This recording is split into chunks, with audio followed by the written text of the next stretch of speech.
ایک طوائف جس کا نام ڈیزرٹ روز تھا، ایک روز اس نے بھیس بدلا، مردانہ لباس پہنا اور مسجد جا پہنچی۔ ٹرکش رائٹر ایلف شفق اپنی کتاب دا 40 رولز آف لو میں یہ واقعہ کوٹ کرتی ہیں۔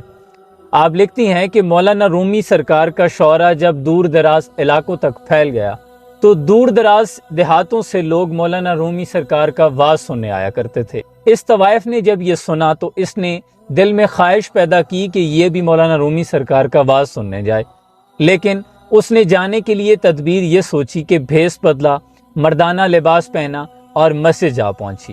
اسی اثنا میں ابھی وہ مردوں کے ہجوم کے درمیان بیٹھی ہی تھی کہ ایک پرانے گاہک نے اسے پہچان لیا۔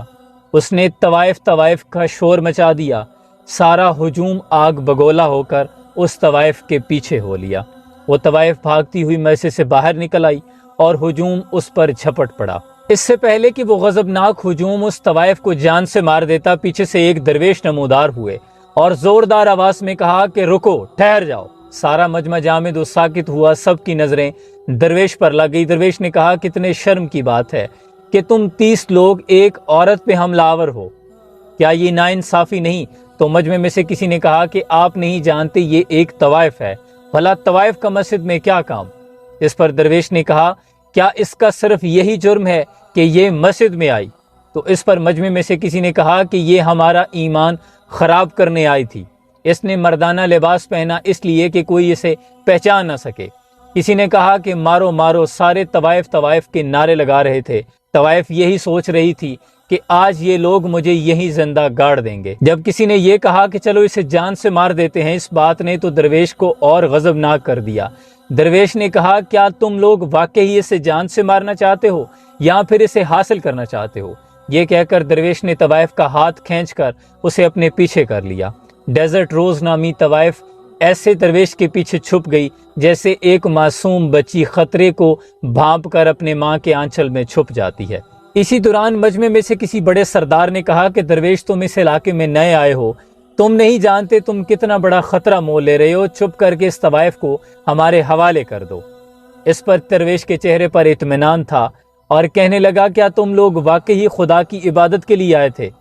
اگر تم واقعی خدا کی عبادت میں مشغول تھے تو پھر تم نے اس عورت کو کیسے پہچان لیا؟ کیا عبادت کے دوران کوئی دوسرا بھی اس قدر اہم ہو سکتا ہے کہ عبادت کے دوران آپ اسے تکتے رہیں؟ یہ عورت کا بھیس بدلنا بھی تم نے پہچان لیا۔ حق تو یہ تھا کہ یہ اگر کپڑے اتار کر بھی آتی تو تم اس کی جانب ہرگز نہ دیکھتے اگر تم اپنے رب کی عبادت میں مشغول تھے۔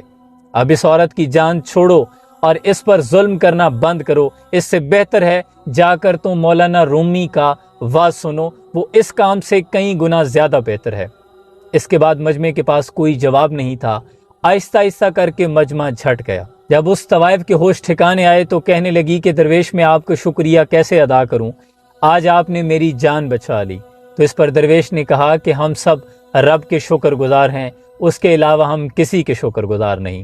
800 سال قبل اس غضبناک ہجوم سے ڈیزرٹ روز نامی طوائف کی جان بچانے والے مولانا رومی رحمۃ اللہ علیہ کے مرشد شاہ شمس تبریز رحمۃ اللہ علیہ تھے، جن کا مزار ترکی کے شہر کونیا میں مولانا رومی سرکار کے مزار سے کچھ ہی دور فاصلے پر واقع ہے۔ مجھ ناچیز کو ان کے دربار پر حاضری کا شرف نصیب ہوا۔ اللہ آسانی حاصل اور تقسیم کرنے کا شرف عطا فرمائے۔ اپنا بہت سا خیال رکھیے گا۔